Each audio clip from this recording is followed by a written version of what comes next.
necesitamos a Dios.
González Hurtado, bienvenido.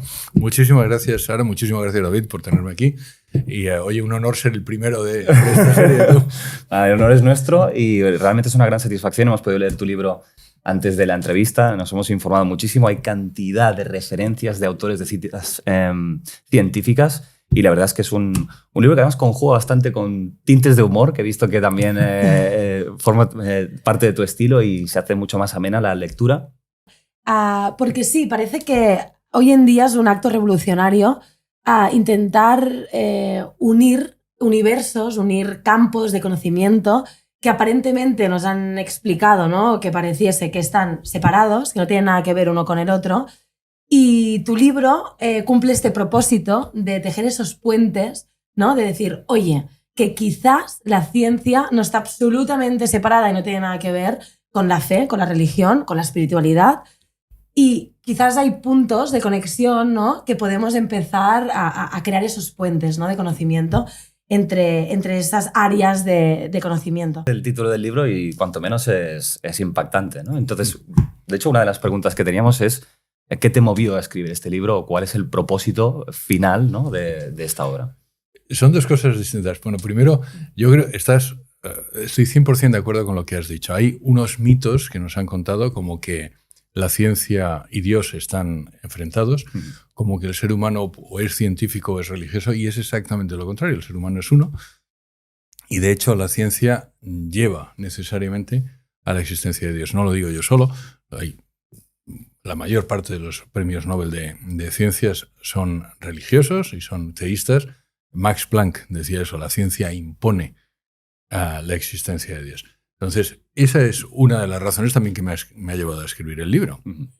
Existe un mito, ese mito está haciendo daño porque hay personas que se alejan de la religión porque piensan que es irracional y como consecuencia pues probablemente tienen una vida más difícil y menos provechosa y menos feliz. Entonces, luego además esa realidad que había observado la he visto que los datos la cumplan. Y es, pues mira, la mayor razón por la que los millennials, vuestra generación, se aleja de Dios, el 82% de los millennials en Estados Unidos dice que yo no creo en Dios porque piensan que la fe y la ciencia están enfrentados. Entonces lo que ellos piensan, oye, si es irracional que Dios exista, yo no voy a ser irracional, por lo tanto, cuando la fe y la ciencia se enfrentan, el que pierde es Dios. Y es exactamente lo contrario. Como te digo, lo lógico es, para los científicos, la creencia en un ser sobrenatural que es el que ha creado todo el universo. Y recogiendo esta reflexión, ¿por qué crees que sucede este fenómeno? Juan Carlos, para mí es muy interesante como intentar comprender qué intereses o qué ha sucedido para que en un momento de la historia de la humanidad esto estuviera como más, pues eso, ¿no? Como sabiendo que la ciencia es un campo y la espiritualidad de la religión otra. ¿Qué ha sucedido para que la gente, y estoy totalmente de acuerdo contigo, nuestra generación, hablar de Dios es algo totalmente innecesario? Es que ¿para qué? O sea, no prestan atención, no reflexionan. Y justamente esto, ¿no? O sea, ¿para qué se ha dado esta realidad? Porque es una realidad que parece que quien tenga fe o quien realmente crea en la idea de Dios es una persona acientífica que no sigue el método riguroso, que no puede ser un gran científico, por ejemplo, ¿no? Que esto en el libro lo comentas. ¿Por qué crees que sucede esto? Lo primero es voy a desdecir una cosa. Primero, eso pasa en algunas sociedades y en algún momento. De hecho, el ser humano es naturalmente teísta. Sara, hay 3 estudios que menciono en el libro, en Finlandia y en Estados Unidos, hechos con personas que no son religiosas, que demuestran que cualquier persona, desde su nacimiento, tiene una tendencia natural a creer que el universo ha sido ordenado por una inteligencia superior, es decir, por Dios. El ser humano es naturalmente teísta, con lo cual ser ateo o agnóstico es hacerse una violencia intelectual. Eso es realmente, yo creo, debe ser muy cansado ser ateo, porque estás viendo el orden a tu alrededor y no es verdad, que no es verdad, que no es verdad. Y los test rápidos demuestran que hasta los propios ateos, cuando se les pregunta de una forma rápida, llegan a la conclusión de que efectivamente la ordenación en el mundo, la belleza en el mundo, se debe a una racionalidad que está detrás, es decir, a Dios. Entonces, eso en primer lugar. En segundo lugar, así como he dicho que los millennials son una generación que hay muchos, menos de los que creemos, pero sí muchas personas que son ateas o agnósticas, la siguiente generación, que es la generación Z, se ha convertido en muy creyente. Es decir, al final, pues esto no ha sido más que, si quieres, un pequeño paréntesis, y hay otro dato que menciono en el libro, el 40% de la generación Z, es decir, los jóvenes que están entre 16 y 25 años, más o menos ahora, se considera muy religioso, el 30% se considera religioso y menos, aproximadamente el 15% son solo los que se consideran no religiosos. Es decir, la mayor parte se considera religioso o muy religioso. Pero para contestar a tu pregunta, ¿por qué ha habido personas o grandes o suficientes capas de la población que han abandonado a Dios? Pues también por intereses. Porque lo que es gracioso es que, y como demuestro también en el libro, la mayor parte de las personas que en nombre de la ciencia dicen que la ciencia desdice a Dios no son científicos, son filósofos, o son periodistas, o son psicólogos. Para que nos pese. Pero la gente de letras, yo acabo diciendo al final, oye, la gente de letras es la que es atea. ¿Por qué? Porque mira, el 97% de los premios Nobel de física de los últimos 100 años se consideran teístas o religiosos. El 95% de los premios Nobel de química de los últimos 100 años se consideran teístas o religiosos. El 93% de los premios Nobel de fisiología y medicina de los últimos 100 años se consideran teístas o religiosos. Es decir, más del 95% de todos los premios Nobel de ciencias de los últimos 100 años se consideran teístas o religiosos. Ahora llegamos al premio Nobel de literatura y el 35% de los premios Nobel de literatura se consideran ateos o agnósticos. Como consecuencia, y lo digo en plan de broma, lo digo porque se me enfada la gente de letras, ser ateo es de letras, no es de ciencias. Otro dato. El nuevo ateísmo, que son esos autores que han llevado a muchas personas a abandonar la práctica religiosa, Dawkins, Hitchens, Dennett, todos ellos, ninguno es científico. Dawkins, que se pretende a sí mismo zoólogo, él estudió filosofía, luego hizo un stint en zoología, pero realmente no estudió zoología. Dennett es filósofo, si no me equivoco. Harris creo que no estudió nada y luego estudió filosofía. Y Hitchens, que ha fallecido, estudió periodismo. Todos ellos. Michel Onfray, que es el francés, es profesor de filosofía en bachillerato. Todos ellos. Bueno, hay uno que es Krauss, que sí, pero vamos, que estudió, pero que no practica ciencia. Es decir, al mismo tiempo de ello, ya te digo, el último premio Nobel de física, que es Zeilinger, se acaba de convertir. Y dice, mira, él era ateo. Y dice literalmente, dice, las maravillas que he observado en la naturaleza son de tal calibre que he decidido creer en Dios. Que es una frase que me encanta, David, porque he decidido creer en Dios. Lo que demuestra es que la creencia en Dios, contrariamente a lo que también muchas personas piensan, no es solo una gracia de Dios. Es decir, no es, si tú no crees en Dios, y se lo digo a los ateos, no es porque Dios no me ha dado esa gracia, ya me gustaría a mí creer como que... No, es porque tú no quieres. La principal razón por la que las personas no creen en Dios es porque no tienen la voluntad negativa de no creer en Dios. Porque para la creencia en Dios se necesita inteligencia, voluntad y efectivamente gracia de Dios, para la creencia de fe. La existencia de Dios, y esto también es importante decirlo, la existencia de Dios, esa proposición, Dios existe, se puede llegar a ella a través de la razón y sin necesidad de fe.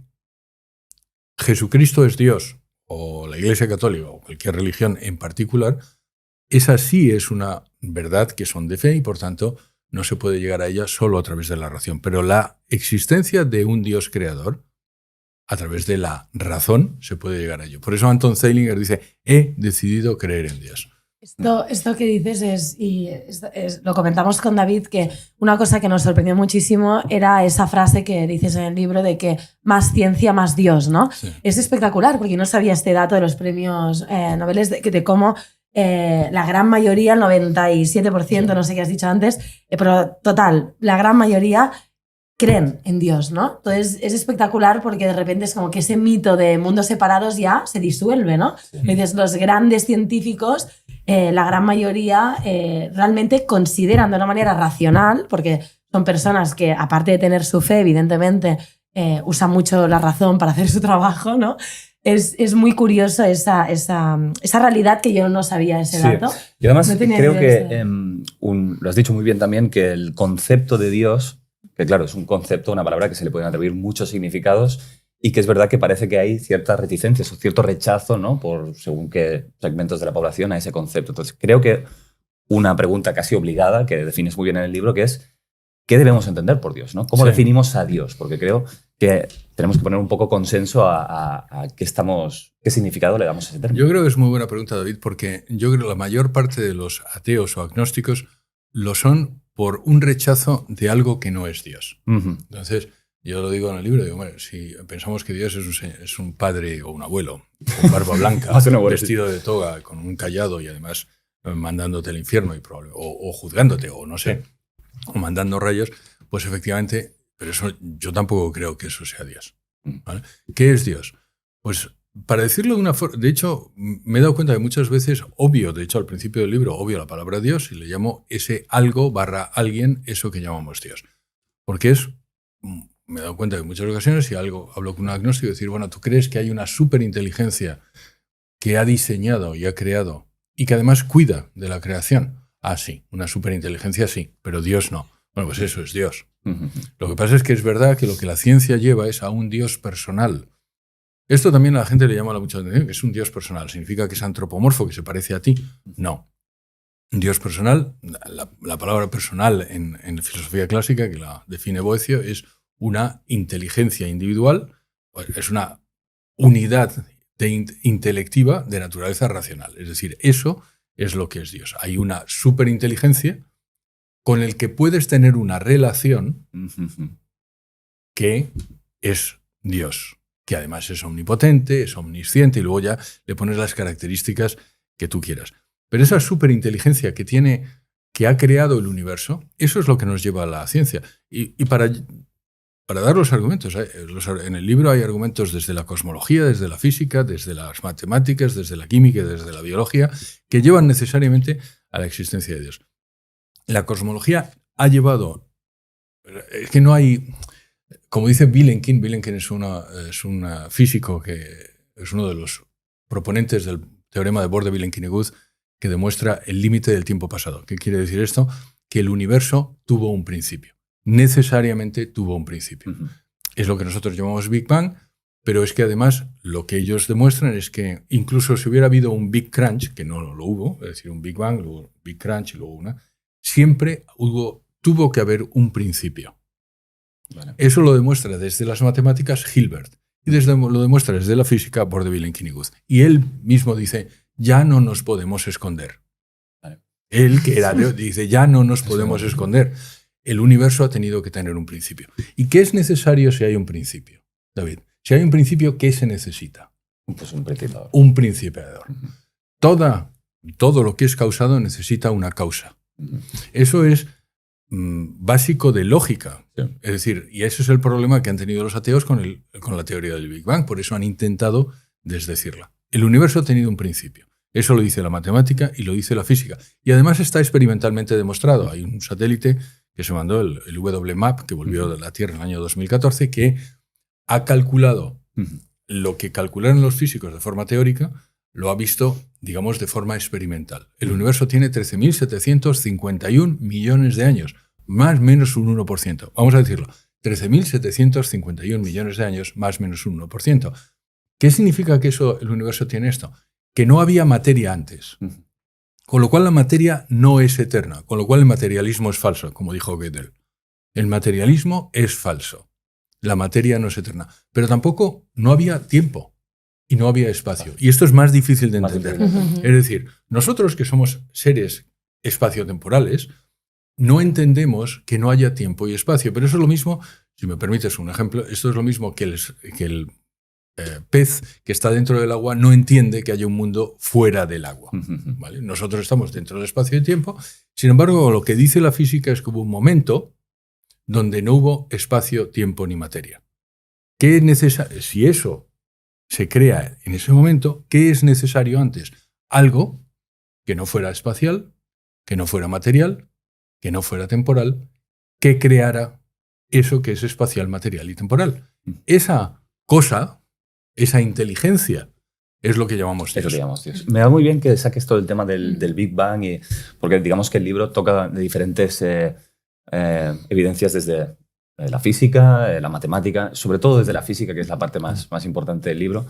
Y esto, ahora que has mencionado el tema del Big Bang, te haré dos preguntas en una, José Carlos. La primera es si realmente hay consenso en la teoría del Big Bang, es decir, que la física ha demostrado que el universo tiene un principio, porque sé que mencionas el tema de los multiversos, también está el tema de si el universo es cíclico o incluso la cosmovisión de un universo infinito, ¿no?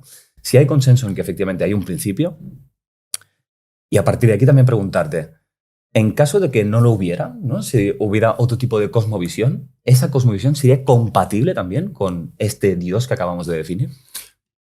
Gracias por la pregunta, porque es verdad que desde que apareció la teoría del Big Bang por primera vez, y hay que decir que el primero que la formuló fue un sacerdote católico. Lo digo porque esto llama mucho la atención. De verdad, un cura, sí, además un cura de los que iba vestido de cura y tal, belga, y que además se rieron de él cuando lo formuló por primera vez. Y mira tú por dónde se comprueba en 1966, que es cuando él fallece.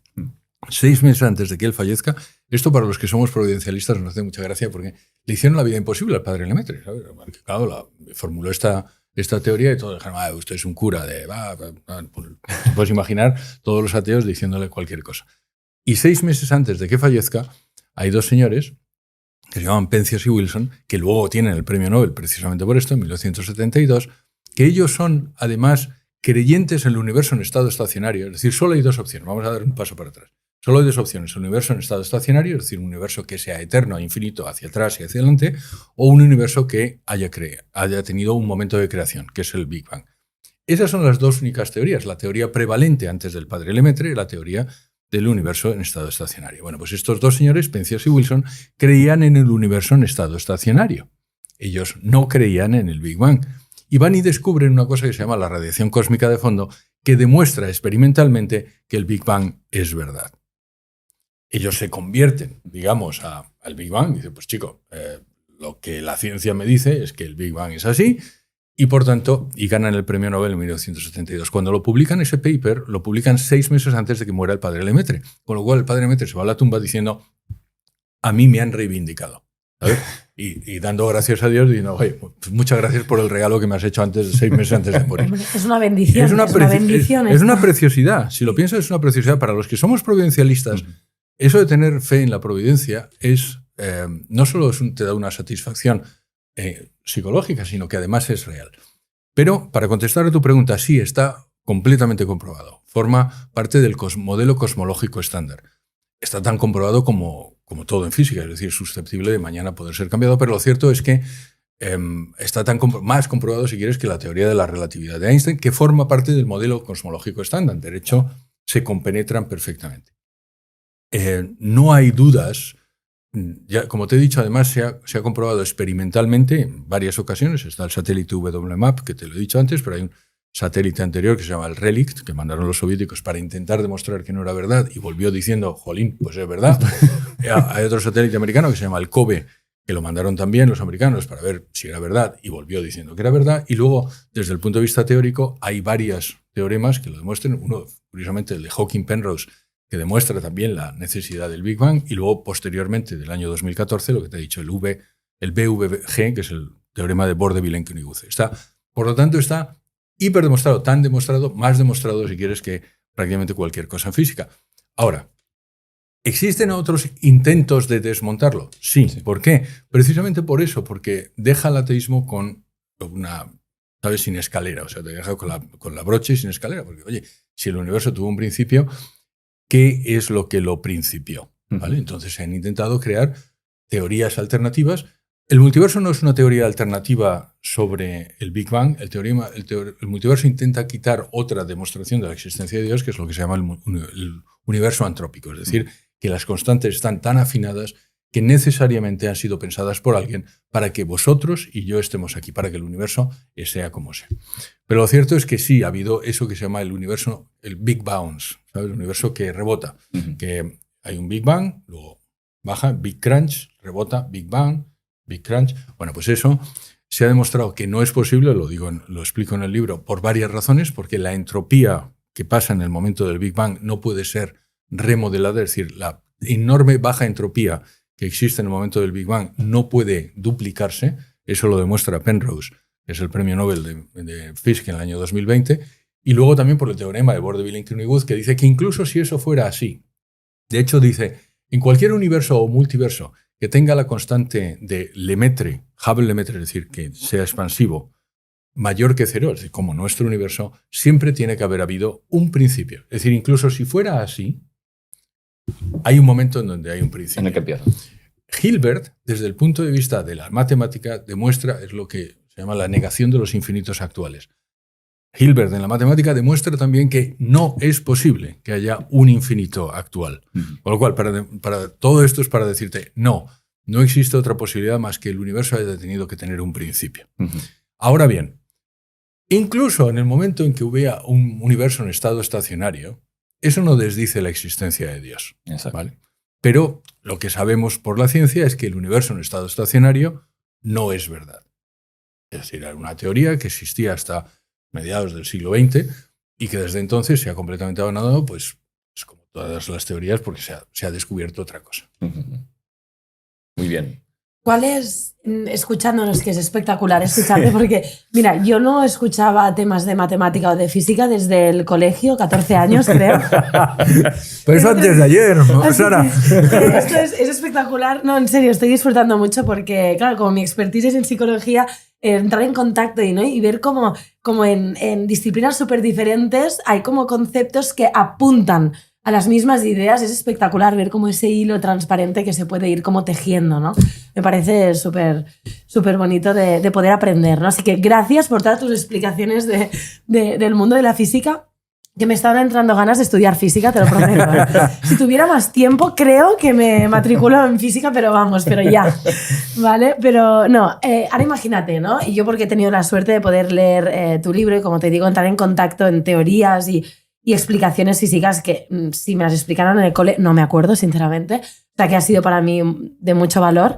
Pero ahora imagínate a alguien que no ha podido leer el libro, que nos está escuchando. Ya sé que esta pregunta dirás, hombre, ¿cómo te lo voy a resumir tan corto? Vale, pero si tuvieras que elegir 3, 4, como mucho, evidencias, ¿no? Entiendo que una es el Big Bang, ¿no? Sí. Ese inicio del universo, ¿no? Lo que decíamos todo el rato. Si hay un inicio del universo, evidentemente tiene que haber un iniciador, ¿no? Es decir, es lógica, ¿no? Vale. ¿Qué evidencias crees que hay más en el mundo de la física o de la matemática o de la biología? Elige tú, porque aquí hay muchas. Elige tú las que crees que pueden ser más representativas para quien no ha tenido la suerte aún de leer el libro, que pudieran, pues, apuntar de una manera, pues, más clara la posible existencia de Dios. Pues mira, uno, como has dicho, es el Big Bang y todo lo que es el modelo cosmológico estándar desde la física. Te voy a dar uno de las matemáticas. Hay un tipo Mi mujer es austríaca, me gusta decirlo en todas las presentaciones que hago, ¿verdad? Por tenerle presente. Entonces, hay muchos austríacos que menciono el libro, porque la verdad es que han sido enormes físicos y matemáticos. Por ejemplo, el primero que diseñó la segunda ley de la termodinámica era austríaco. Eso también demuestra la existencia de Dios. Pero hay un señor que se llama Kurt Gödel, que es probablemente el matemático más importante de la historia de la humanidad. De hecho, había otro von Neumann, sabes que hay como la duda entre los dos, que von Neumann decía de Gödel que él ha sido el lógico más importante desde Aristóteles. Bueno, pues los dos eran, por cierto, austríacos. Bueno, pues Gödel tiene unos teoremas que son muy complejos, pero que los explico en el libro de una forma El libro está escrito, como sabes, para todos. O sea, lo entiende... Para tontos, como yo. No, para tontos no está escrito para tontos. De verdad que no. O sea, y no lo digo por eso, sino está escrito para personas que tengan interés, pero que no necesariamente... Para el público en general. Sí, no necesariamente tienes que haber estudiado una carrera de Totalmente, ciencias. porque si yo lo he entendido, se puede entender. Pues Gödel escribió unos teoremas que llaman los teoremas de incompletitud desde las matemáticas. Y los teoremas de incompletitud demuestran necesariamente la existencia de Dios si queremos que haya una consistencia en la aritmética y, por tanto, en la matemática y, por tanto, en la ciencia. Lo que él llega a la demostración es que necesitamos a Dios para que haya consistencia en la ciencia. Eso en las matemáticas. Y luego en la biología, el genoma humano, el proyecto Genoma Humano, es, a mi juicio, otra de las demostraciones, si quieres, o de las evidencias que dejan sin palabras a cualquier ateo. Porque, de hecho, para demostrarlo, el tipo que empezó el proyecto Genoma Humano se llamaba Francis Collins. Cuando lo empieza en 1990, él es ateo. El proyecto Genoma Humano termina en el año 2004. A mediados del proyecto, él se hace teísta. Dice, tiene que existir un Dios. ¿Por qué tiene que existir un Dios? Porque lo que descubre es un lenguaje. Descubre un lenguaje y detrás de cada lenguaje hay una inteligencia. Al final del proyecto de Genoma Humano, él es cristiano, se ha bautizado. Y ahora es asesor científico del Papa. Ese ha sido el camino de un científico honesto que con los datos y es el director del proyecto Genoma Humano y él escribe un libro que se llama El lenguaje de Dios. Y básicamente lo que dice es lo que estoy diciendo, es decir, yo lo que descubrí en el genoma humano, hay 4 bases nitrogenadas, para los que sepan algo de biología, la ACGT, y lo que el genoma humano es un lenguaje, está escrito con estas bases nitrogenadas, de hecho, si ves las fotos, y hay una en el libro, pone ACGT, CT, GT, GT, CT, G, y eso es un lenguaje. Detrás de un lenguaje, ¿qué es necesario? Una inteligencia. Eso, esta evidencia, si quieres, le ha convertido a él y ha convertido a otros muchos. Hablábamos antes fuera de cámara de Anthony Flew, que es el mayor ateo de la historia del siglo XX, que se convirtió también en el año 2004 cuando terminó el proyecto Genoma Humano y también basado en las evidencias científicas.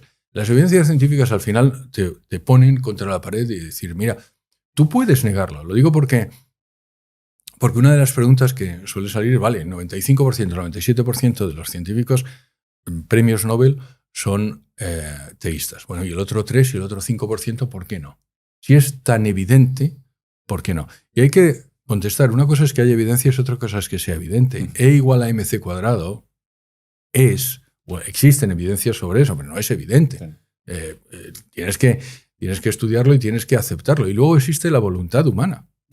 La soberbia, soberbia o la falta de diligencia, si quieres, intelectual, es otra de las cosas que es una barrera que existe entre nuestro ser y la realidad. Yo puedo decir que hoy que no estoy en Barcelona. Y vosotros me puedes empujar, que no. ¿Es eso verdad? No. La realidad, y esto es importante recordarlo, la realidad es ajena a nuestra, o es independiente, no ajena, independiente de nuestra voluntad. Yo soy José Carlos, independientemente de que me quisiera llamar David. Y estar en Barcelona y casado contigo, ¿entiendes? Sí. No. Entonces esa realidad existe independientemente de mis deseos. Y en muchas ocasiones los deseos se interponen con la aceptación, con la adhesión a la realidad. ¿Por qué? Y lo decíamos también antes, hay un filósofo que se llama Thomas Nagel, que él dice, literalmente, él es ateo, dice, yo es que no quiero creer en Dios. Dice, a mí lo que me sorprende es que todas las personas inteligentes a mi alrededor crean en Dios, porque yo no quiero que exista Dios. Yo no quiero un universo, dice literalmente, yo no quiero un universo que haya tenido que ser creado por él. ¿Qué es lo que se está oponiendo, esto ya es mi interpretación, entre la creencia de Dios y él? Pues su voluntad. Sobre la voluntad humana y la libertad de ejercer esa voluntad en un sentido o en otro, cada uno somos responsables de lo nuestro. Sí, yo creo que el tema de que la voluntad también forma parte de la ecuación de hacia qué lado me decanto, ¿no? Y creo que esta parte, ¿no? Que al final es una sensación que sí puede tener muchísima gente, pero la parte de entre todas las evidencias que decías, que seguramente ha sido la experiencia de muchos científicos que al final de su carrera se quedan maravillados, ¿no? de diseño inteligente, vamos a llamarle, ¿no? Creo que hay un término que usas también en el libro, que es el ajuste fino, Sí. que también si lo puedes poner encima, no sé explicarlo, porque creo que es un poco lo que pasa con el genoma humano, con el ADN y con todas las variables que conjugan este modelo de universo. Esta precisión, ¿no? Con la que está diseñado todo es un poco lo que te lleva también a esa creencia, ¿no? El ajuste fino es una de las también evidencias, si quieres. Tú me has pedido algunas, pero he tenido que las elegir. Pero vamos, yo creo que es una de las que más ha llevado a muchas personas a llegar a la conclusión de que Dios existe. Vamos a ver, vamos a empezar por el principio. Las constantes de la física... Voy a hacerte una pregunta. ¿Las constantes de la física se inventan o se deducen? Perdón, ¿se deducen o se observan? Se observan. Se observan. Eso significa que están exteriormente y que son independientes del observador. Las matemáticas, ¿se descubren o se inventan? Yo te diría se descubren. Se descubren. Absolutamente, se descubren. ¿Qué quiere decir eso? Que la matemática, cualquier artificio matemático, existe exteriormente, fuera de nuestro entendimiento e independientemente de nuestro entendimiento. Solo estas dos cosas deberían hacernos pensar que Dios existe. Puesto que si descubro las matemáticas y no las invento, eso significa que ha habido otra inteligencia que las ha puesto allí. Ya existían. Que las ha puesto allí y que además ha creado mi inteligencia con la capacidad de descubrirlo. De interaccionar con eso. Es decir, si las matemáticas los artificios matemáticos son exteriores a mí y yo los puedo comprender, alguien ha creado mi inteligencia con la capacidad de poder entender los artificios matemáticos. Eso es lo que nosotros llamamos Dios. Pero ahora vamos al ajuste fino. Lo que es sorprendente, y en el libro hay más de 200 ejemplos, es que esas constantes de la física están afinadas exactamente para que este universo sea como es. Y las posibilidades que tenían de que este universo no existiera, que hubiera habido un colapso, es decir, en el caso de que hubiera habido un Big Bang, luego hubiera colapsado inmediatamente, las posibilidades son prácticamente inmensas, infinitas. Es decir, las posibilidades que tenemos de tener un universo así son ínfimas. De hecho, calculadas por Penrose, también 0,000 hasta tantos que no se puede calcular. Es una entre 10 elevado a 10 elevado a 123. Es absolutamente imposible. Eso es solo una de las si quieres, constantes que tenemos. La entropía que existe en el universo, él calcula cuáles son las posibilidades de que nos haya tocado el billete de lotería premiado. Dice, se han repartido 10 elevado a 10 elevado a 123 y vaya y nos toca. Pero esa es una. La constante cosmológica está afinada a 120 dígitos, es decir, 0,000 veces y luego 138. Si no fuera así, no estaríamos así. Y así una detrás de otra. Entonces, como decía también Fred Hoyle, que es otro ateo que se convirtió, dice, las leyes de la física han estado formuladas a propósito. Vamos a pensar otra vez en la Ferre. Las leyes de la física, alguien las ha formulado a propósito. Y luego continúa en otra cita, dice, la única razón por la que los científicos pueden no aceptar la existencia de Dios son razones psicológicas. Nunca son razones científicas. Y además, y termina, porque este hombre no ganó el premio Nobel también en gran parte porque tenía un carácter... Dice, eso demuestra una mentalidad de cacharrería. Los ponía a parir. Pero lo cierto es que él había sido ateo. Este hombre, Fred Hoyle, que era como la némesis del padre Lemaitre, hay que decirlo, él es el que puso el nombre de Big Bang riéndose del padre Lemaitre. Fíjate, sostenía el universo en estado estacionario, se reía del padre Lemaitre y riéndose de él puso el nombre de teoría de Big Bang. Bueno, pues este señor que luego se convierte y dice, bueno, para ser ateo hace falta ser idiota. E insisto, esto lo decía él. Hay otro señor que sí es Christian Amundsen, que es premio Nobel de Química, que dice literalmente eso. Dice, solo un idiota puede ser ateo. Yo creo que es una falta de caridad probablemente, pero un poco. Es exactamente lo que dice. Yo no puedo cambiar la frase. Él dijo eso y tú simplemente lo referencias. Yo lo suelo decir, ¿no?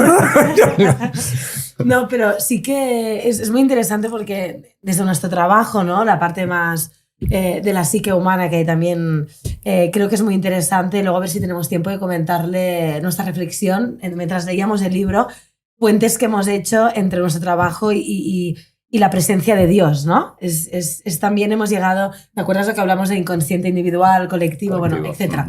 Pero diciendo esto que decías, sí, ¿no? Muchas veces nosotros estamos hartos de verlo muchas veces, de cómo las personas tienen evidencias, solo deberían de observar, contemplar, reflexionar para ver señales y mensajes que la vida le da, ¿no? La vida, Dios, cada uno que le ponga el nombre que quiera, ¿no?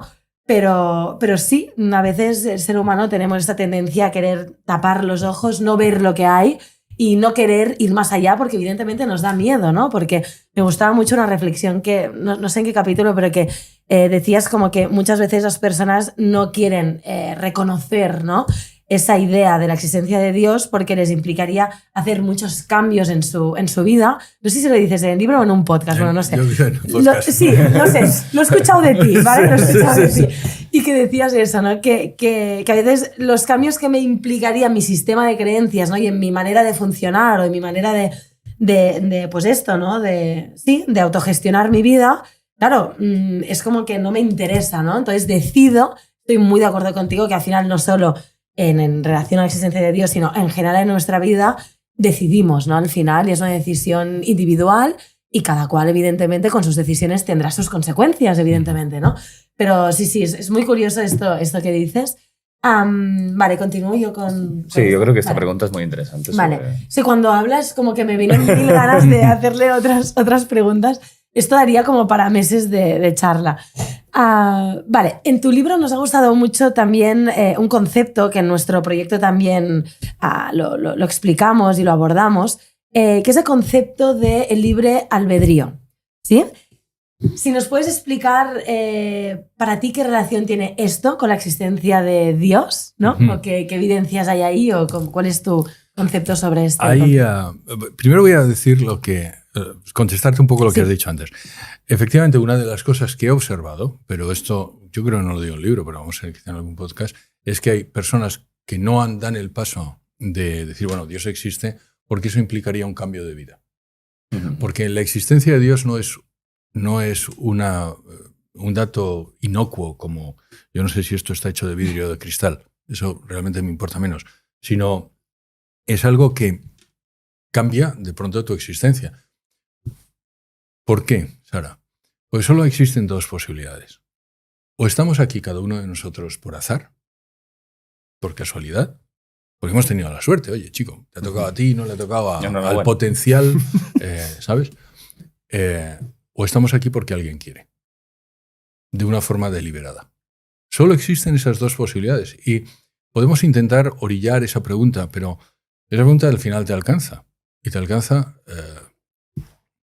te puede alcanzar muy tarde, entonces, pues, lo siento, pero te puede alcanzar con tiempo. Y eso hace que cambies, porque, por decir en mi caso, por ejemplo, cuando yo llego a la conclusión de que efectivamente que hay un ser que deliberadamente pensó en mí hace más de 13.700 millones de años y que quiso que yo, precisamente yo, y no sé por qué, sinceramente, esté aquí, pues eso te da primero una ayuda. Es decir, nada más y nada menos que aquel que creó el universo ha querido que yo esté aquí. Espera, me voy a tomar una respiración. Claro. Es que nada más y nada menos que aquel que ha creado todo ha pensado en mí y me quiere. O sea, me quiere tanto como que, y suelo decirlo en las conferencias, si él no quisiera, yo no terminaría la frase. Claro. En cada momento que yo existo, él quiere que yo exista. Y eso es lo que demuestra la ciencia. Demuestra un Dios que es personal y que se ocupa de su creación. Ahora, la alternativa es, no, estoy aquí por casualidad. Y tengo la misma dignidad, y no lo digo yo, lo dice otro señor que se llama Peter Singer, que es un filósofo ateo, y dice, tenéis la misma dignidad que una cucaracha, solo que con procesos mentales más sofisticados. Entonces, claro, el valor de la vida cambia. Correcto. Yo te veo de una forma distinta. ¿Por qué? Porque para mí, del mismo modo que Dios me quiso, ese que llamamos Dios, ese que llamamos Dios te quiso. Es que, tal y como lo estás diciendo, que además agradezco tu sinceridad emocional, José Carlos. Aquí la diferencia está en que una posición te hace sentir que estás sostenido, no solamente tú, sino todos, y la otra es que estás abandonado, en cierto modo, ¿no? Completamente.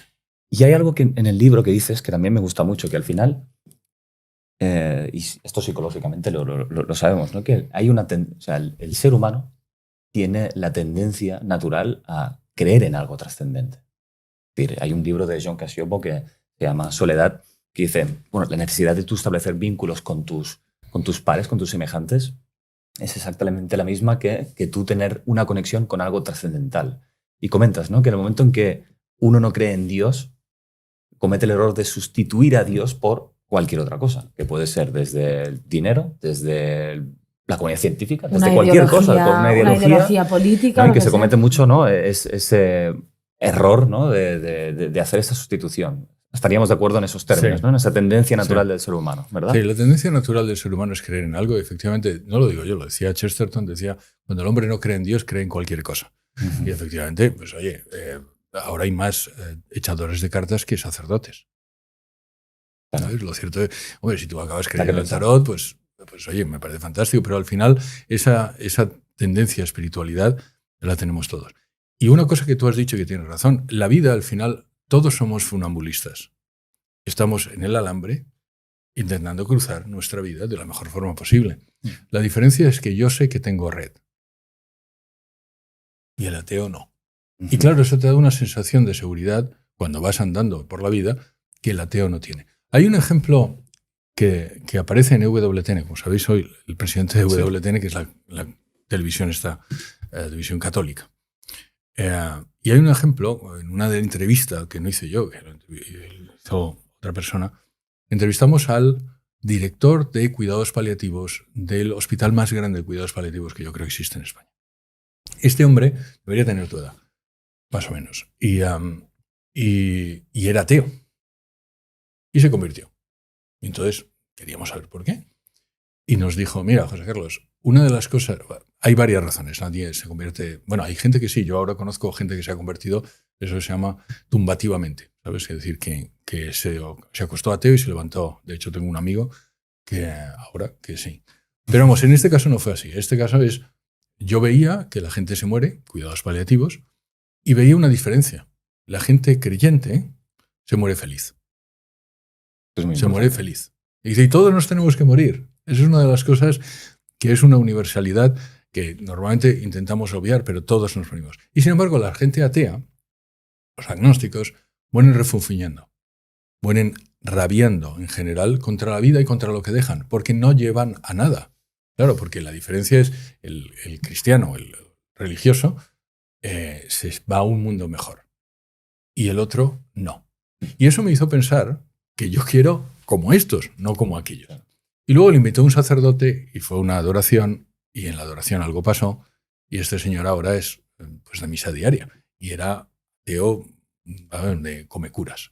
Entonces, no, es buena expresión. Pero es verdad, pero entonces, ¿qué es lo que cambia? Pues al final él tomó su decisión de decir, oye, yo quiero ser feliz. Y voy a hacer otra precisión que es importante, porque me he encontrado muchas veces que los ateos dicen, ya, claro, y es verdad. De hecho, ha habido alguna entrevista que me han dicho, a mí me gustaría tener la fe que tú, porque es verdad que te hace más feliz. Como si eso fuera un argumento en contra de la existencia de Dios. Y bueno, tú es que crees en Dios porque te da un solaz, te da una lo haces por interés. Exacto, lo digo porque al final tienes una ventaja psicológica que es... Y la respuesta es, primero, como argumento lógico no tiene sentido. Es decir, las cosas existen o no existen, es decir, la luz existe y me da luz y existe. Y aunque me da luz, existe. Quiero decir, y si no existiera, la necesitaré. Pero luego, si te das cuenta, tenemos necesidad de Dios y curiosamente es la única necesidad que no parece en la mente de los ateos que tenga satisfacción. Voy a ponerlo. Tú tienes necesidad de agua, tienes sed y el agua existe. Tienes necesidad de comida y la comida existe. Tienes necesidad... La tierra existe, si no nos estaríamos cayendo. Existe. Y sin embargo tenemos necesidad de Dios y eso no existe. Vaya, es la única necesidad. Mira tú por dónde que no existe. Y además lo dicen como argumento, que insisto, como argumento intelectual o lógico no tiene soporte. Pero lo cierto es que es casi el argumento en la inversa. Todas las necesidades que tenemos el ser humano, su satisfacción existe. Tienes que dormir, existe el sueño. Tienes que comer, existe la comida, etcétera, etcétera. ¿Necesitas de Dios? Dios existe. Ahora, tú puedes decidir ponerte a dieta y no comer y morirte de hambre. Tú puedes decidir morirte de sed aunque tengas una botella de agua enfrente. Yo lo que le comentaba a David, reflexionando sobre el libro y desde la parte más, ¿no?, de nuestro expertise, podría yo creo también ser una evidencia, ¿no?, esa capacidad que tenemos todos de imaginarnos o de incluso experimentar esa trascendencia, que podemos estar sostenidos por una inteligencia superior, por Dios. Es una capacidad que todos tenemos, ¿no? De hecho, desde la psicología transpersonal es algo que se trabaja, esa capacidad ¿no?, de la conciencia de unidad, ¿no?, de sentirte unido en un todo superior a ti. Es decir, yo pienso que ¿para qué tenemos esta capacidad todos de poder experimentar eso? ¿No? Es una pregunta abierta, no lo estoy afirmando, pero me lo planteaba. Digo, creo que podría ser una evidencia más, esa capacidad que todo ser humano, como tú muy bien dices, otra cosa es que no quiera hacer práctica de esa capacidad, ¿no? Pero sí la tenemos, ¿no? Es más, nuestros ancestros, tú miras culturas de miles de años atrás y todos ya miraban el cielo, ¿no? Y se hacían las mismas preguntas, ¿no? ¿Por qué eso no nos damos cuenta que podría ser una evidencia de que algo superior a nosotros nos sostiene? Porque si no, ¿cómo tenemos todos esa capacidad de imaginar eso y de conectarnos con Esa eso? es una buena... yo sí creo que es una evidencia, no es que creo que eso vaya a convencer a todos, pero efectivamente que el 90 y tantos % de las sociedades humanas desde el principio del ser humano han sido sociedades que creen en Dios, y el 90 y tantos % de los seres humanos que han vivido en el planeta durante más del 99% han creído en Dios, es evidentemente una evidencia de que hay una necesidad y por tanto hay algo que lo satisface. Y luego, efectivamente, lo que tú dices, nos sorprende a veces Dios. ¿Sabes? A mí me gusta citar a C.S. Lewis, porque el que no haya leído a C.S. Lewis o a C.S. Lewis o Clive Lewis, o el de Narnia, yo le aconsejo que lo lea, porque este hombre se convirtió, era ateo y se convirtió en cristiano y se convirtió en anglo-católico. Y hay un libro de él que se llama Sorprendido por la alegría. Y efectivamente fue eso. Es decir, oye, de pronto me sorprendió un sentimiento interior de trascendencia. Y luego además lo siguió buscando y este hombre se convirtió es un gran apologeta cristiano. Y eso nos pasa a todos. Hay una pregunta que tú has hecho antes que he obviado y que no quiero obviar, que es el tema del libre albedrío. Sí. ¿Vale? Entonces, yo no me gusta dejar sin contestar. No, buena memoria, José Carlos. Muy bien. El libre albedrío. La pregunta es, ¿existe el libre albedrío? Sí. ¿Qué significa el libre albedrío? Significa que ante determinadas opciones tú puedes tomar una decisión basado en tu inteligencia, en tu voluntad, que además te corresponde y cuya responsabilidad es tuya y nadie más. Entonces, sí, existe la libertad y efectivamente hay filosofías e ideologías que piensan que la libertad no existe, pero que yo creo que esos son muy perniciosos, porque además lo bueno que tiene la libertad es que tú eres responsable de tu vida y además la parte positiva es que tú puedes llevar tu vida donde quieras. Tú puedes hacer realmente de tu vida prácticamente cualquier cosa. Eso también está corroborado por la ciencia. En el libro hablo de los principios de indeterminación de Heisenberg, que demuestra desde la física cuántica que hasta las partículas subatómicas son, si quieres, libres. Arthur Compton, que es premio Nobel de física, él pensaba que en el mundo macro también tenía el principio de indeterminación, simplemente que no teníamos la capacidad para darnos cuenta de que esa indeterminación existía. Para decirlo de una forma rápida, el principio de indeterminación dice que cualquier partícula se puede saber su posición y su dirección, pero no ambas cosas a la vez. Y que cuando más aumentas en el conocimiento de una, más disminuyes en el conocimiento de otra. De tal forma que hasta cierto punto las partículas subatómicas son eso que llamamos libres. Hasta eso.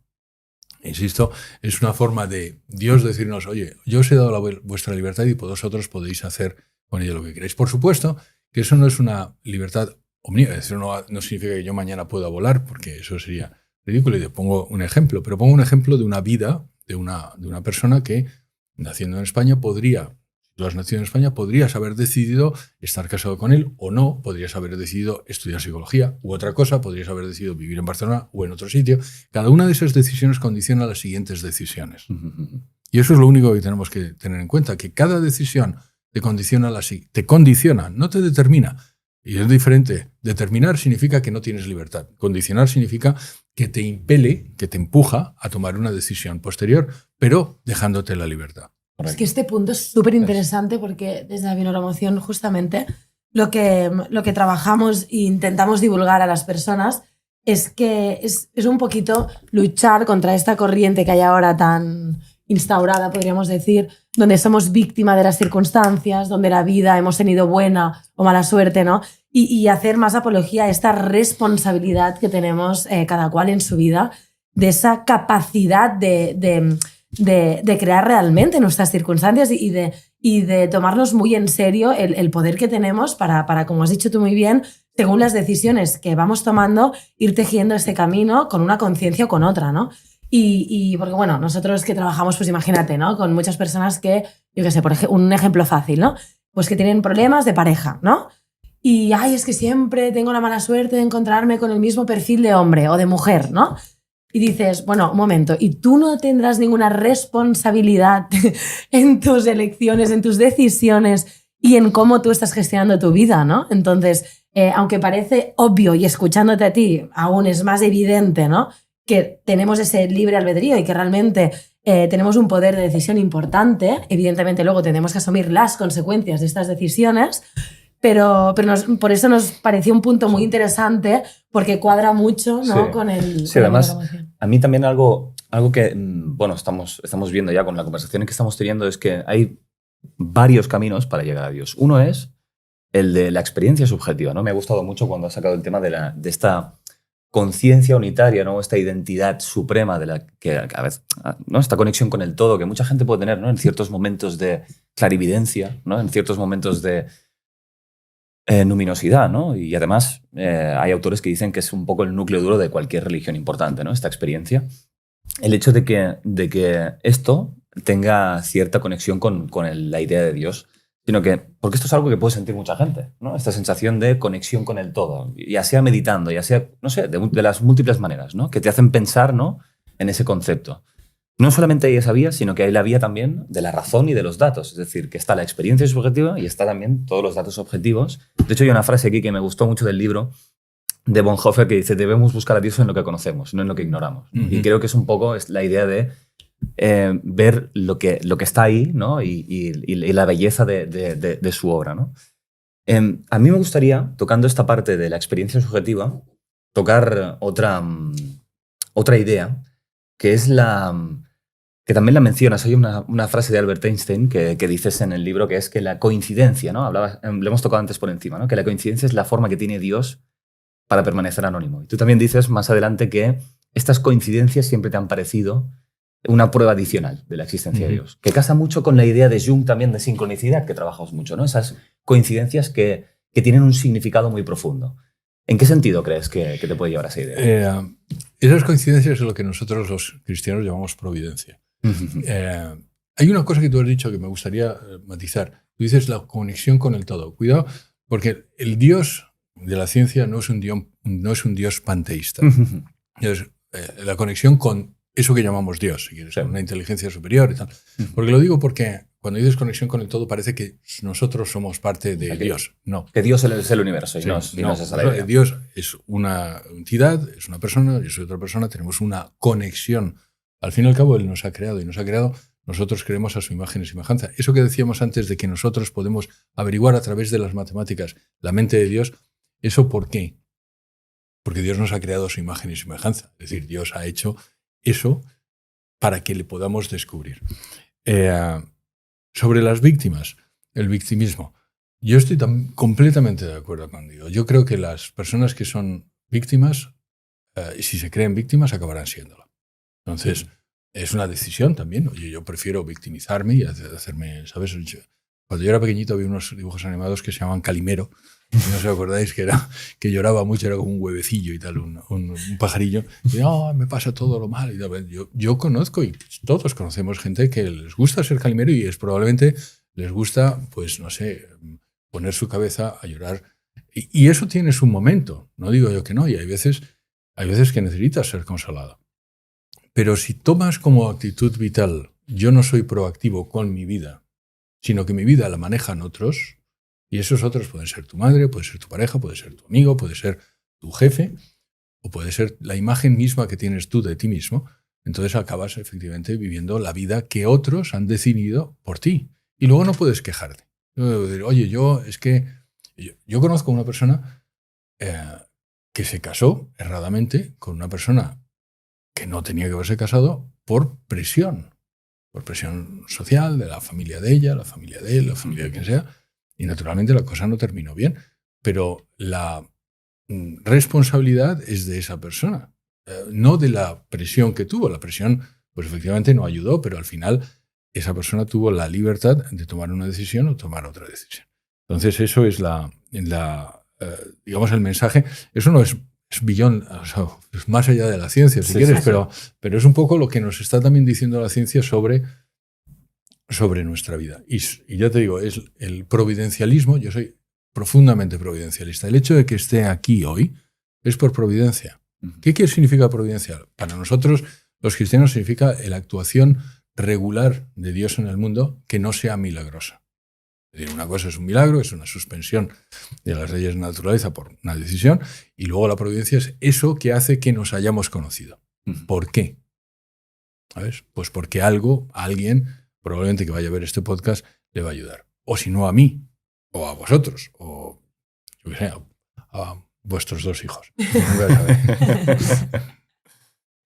Esto tiene mucha relación con lo que decías de Jung, ¿no? Sí, de hecho Jung hablaba un poco de esta... Usaba el término de sincronicidad para hablar de 2 hechos que no tienen una relación causal, sino que tienen una relación significativa, ¿no? Y que en cierto modo a veces uno puede tener la sensación de entender el significado profundo de por qué le pasan las cosas en un determinado momento, ¿no? Y creo que era un punto muy relevante. Yo creo que esta cuestión que tú también querías preguntar viene muy a colación sobre el tema de... Sí. Hay una... Bueno, nosotros también, pues desde nuestra metodología, lo que hacemos es intentar en todas las experiencias de dificultad encontrar un propósito, ¿no? Un aprendizaje que hay detrás de cualquier experiencia de dificultad que atravesamos, ¿no? Y claro, esto, según nuestra experiencia, ayuda muchísimo a las personas de comprender, de tener un entendimiento más profundo del para qué, ¿no? El para qué estoy viviendo esto, qué propósito habrá detrás de esta experiencia que yo puedo superarla, pero no solo desde el sufrimiento y desde la aceptación de la situación, sino desde el aprendizaje y como si fuera a trascender algo que tenía pendiente, ¿no? Que yo tenía que aprender algo y pues a través de esta experiencia lo estoy trascendiendo y lo estoy aprendiendo. Y en tu libro justamente hay una frase que mencionas de San Pablo que dice: todo coopera para el bien de los que aman a Dios. Y nos pareció muy bonito y que estaba muy relacionado con esta idea que nosotros trabajamos desde la psicología. Te voy a decir, en algún sitio lo he dicho, cuando yo me muera y hagan una lápida, sí, espero que hagan una lápida, vaya, me gustaría que esa fuera la frase que me... Ostras, pues mira, de todo lo que hay en el libro, qué guay que... Es eso, porque lo creo muy profundamente, y además no solo lo creo por creerlo, sino que mi vida ha demostrado, incluso yo tengo ejemplos, que eso efectivamente es así. En latín, que queda mucho más elegante, queda diligentibus deum omnia cooperantur in bonum. Todo ocurre para bien de aquellos que cooperan o que creen o que quieren a Dios. Esa es una satisfacción que tenemos los cristianos, que también uno podría decir, bueno, pues es una racionalización, pero no. Lo cierto es que todo lo que ocurre es para bien. Incluso las cosas que en este momento son malas. Ahora las puedes tú convertir para bien, o las puedes hacer que te hundan. O sea, de hecho, tengo el ejemplo perfecto en varias de las conferencias. En una ocasión hablando sobre el problema del mal, que es uno de los problemas que normalmente te dicen, oye, Dios no existe porque el mal existe. Yo doy una respuesta pues, técnica, si quieres, bueno, pues existe el mal, que luego os la puedo dar si queréis, pero vamos.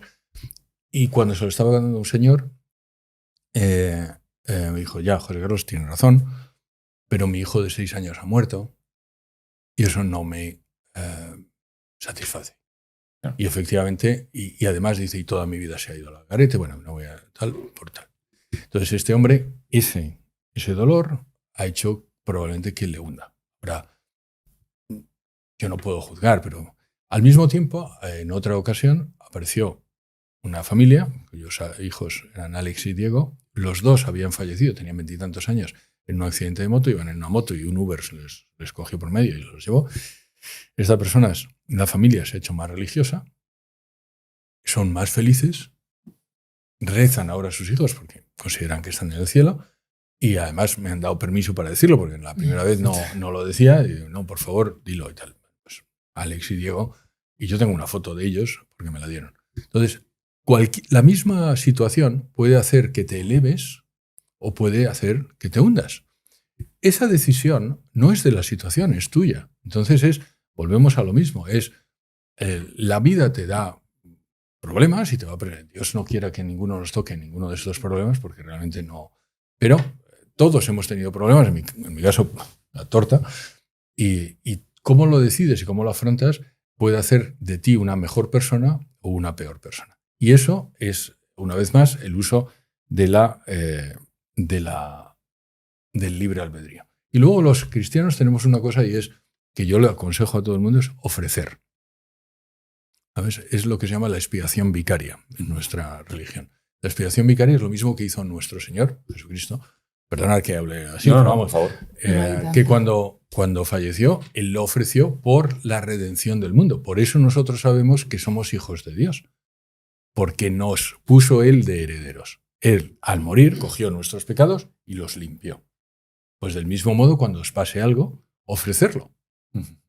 Ofrecerlo por lo que queráis, por vuestros hijos, ofrecerlo por vuestras familias, ofrecerlo por vuestra salud. Porque eso es como... Y en muchas ocasiones es lamentable porque las tristezas y los sufrimientos tienen un valor. Si lo ofreces. Pero claro, es como la pepita de oro que la puedes tirar, decir, bueno, yo no hago nada con ella, o la puedes ofrecer. Cuando la ofreces, tiene un potencial de expiación vicaria. Es decir, tú lo puedes ofrecer por la salvación de vuestra alma, por el mundo, por lo que vosotros queráis. Sí. Es que es muy interesante porque al final me ha gustado, ¿no? el hecho de entender que uno de los efectos positivos, ¿no? y colaterales de creer en Dios es que te da un poco esa resiliencia, podríamos llamar, que es un valor que también propugnas en el libro, y que desde la psicología muchas escuelas psicológicas pues tratan de buscar cuál es el aprendizaje, ¿no? Cuál es de qué manera una experiencia de dificultad, una experiencia a priori negativa, puede sacar lo mejor de ti, ¿no? A mí me gustaría volver a tocar un tema que hemos pasado ahora por encima, que en uno de los podcasts decías, bueno, esta pregunta de examen tiene que salir sí o no, el tema del mal, ¿no? y de la moral, ¿no? Que te he escuchado decir que quizá una de las mayores pegas del teísmo, ¿no? es el por qué existe mal en este mundo.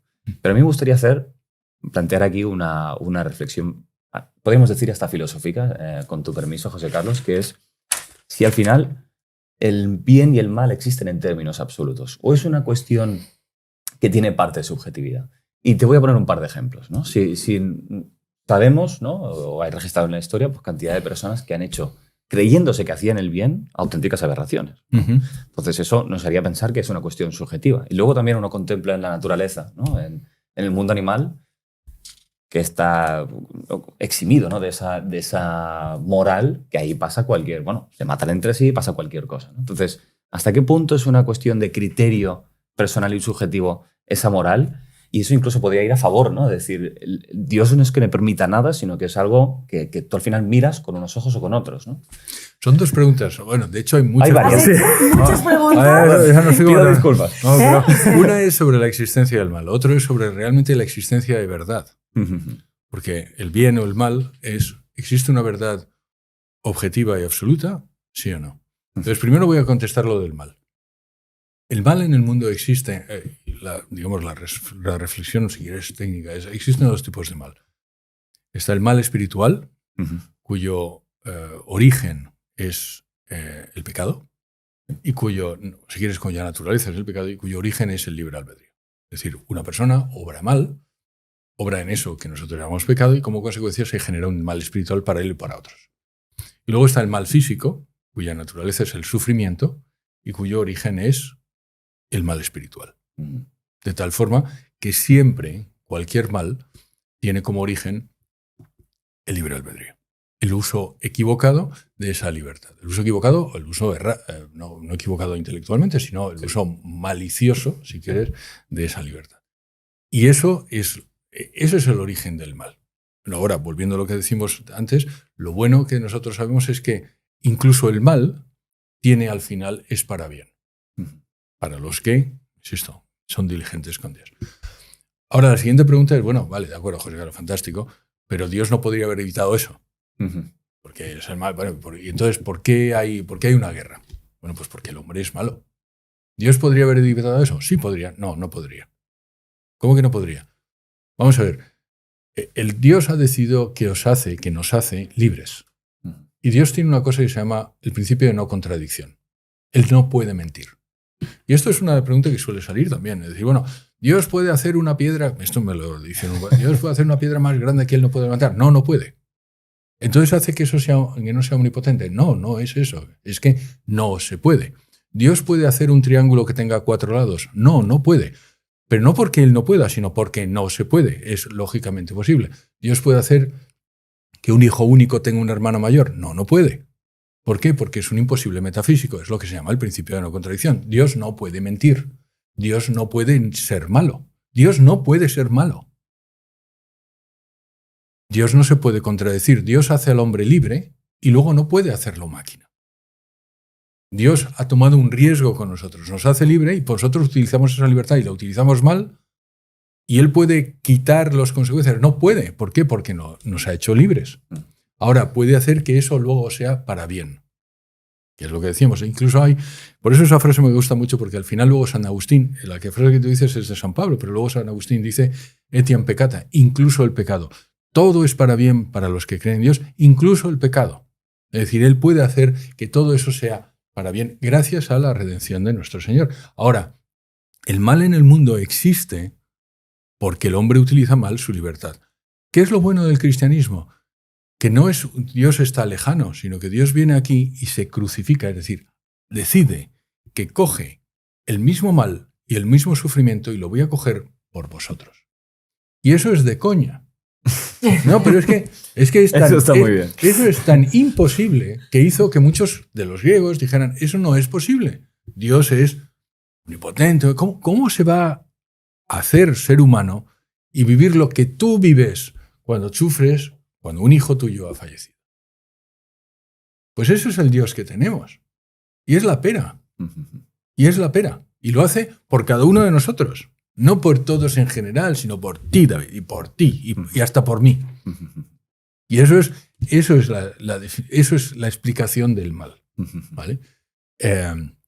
Y ahora, el tema, el otro tema que era... La subjetividad. La subjetividad, que es...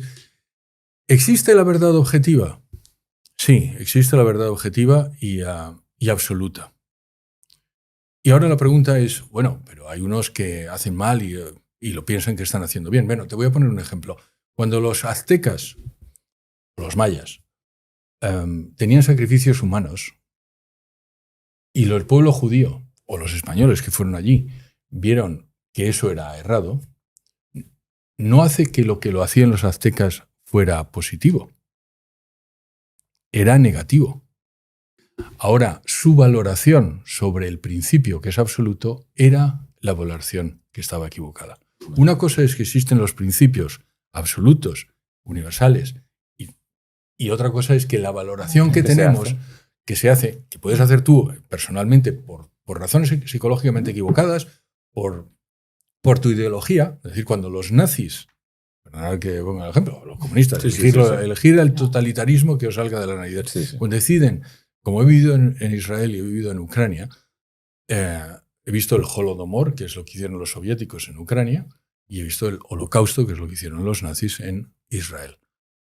Y la barbaridad es que el ser humano es capaz de realizar Y y justificar es increíble. Eso no lo hace positivo. Es decir, la verdad absoluta existe.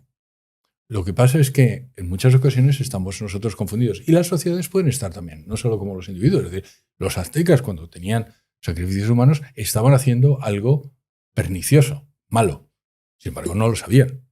O habían decidido no saberlo. Supongo que algunos lo sabrían.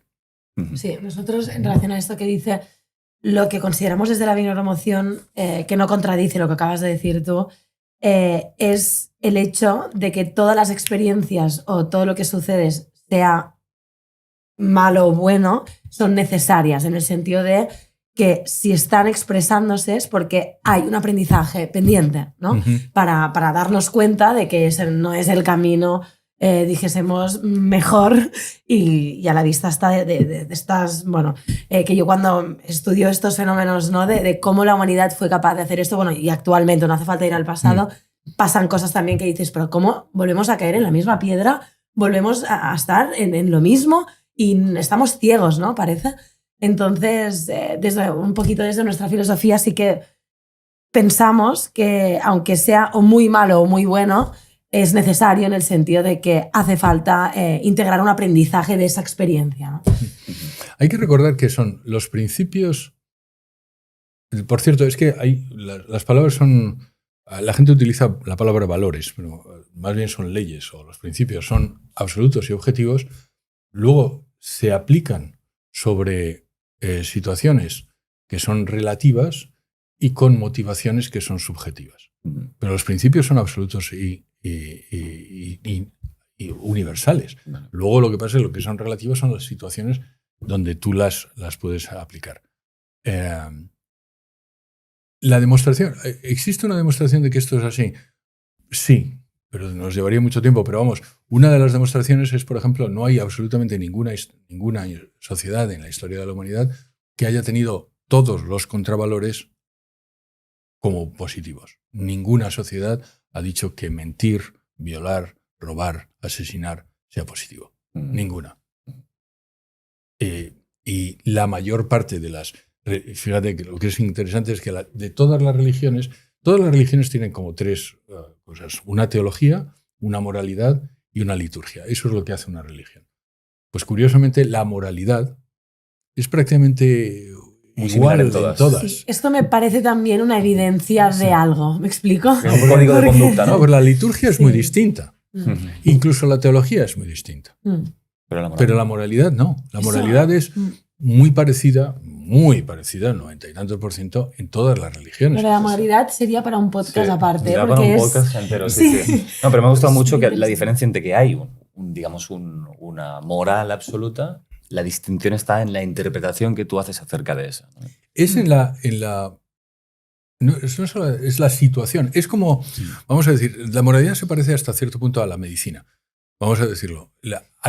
La salud y la sanidad es un bien absoluto y luego, sin embargo, la tienes que aplicar a determinadas personas. Bueno, esta persona fuma, yo no le puedo dar esta, ¿sabes? O esta persona tiene esta edad, o esta persona tiene esta condición física, o esta persona tiene otra, ¿sabes? Le falta un brazo, le falta el bazo, le falta no sé qué. Entonces tienes que aplicarlo relativamente a la situación de esa persona. Pero el objetivo de salud y lo que sabemos que es unos pulmones sanos, un corazón sano, eso es absoluto.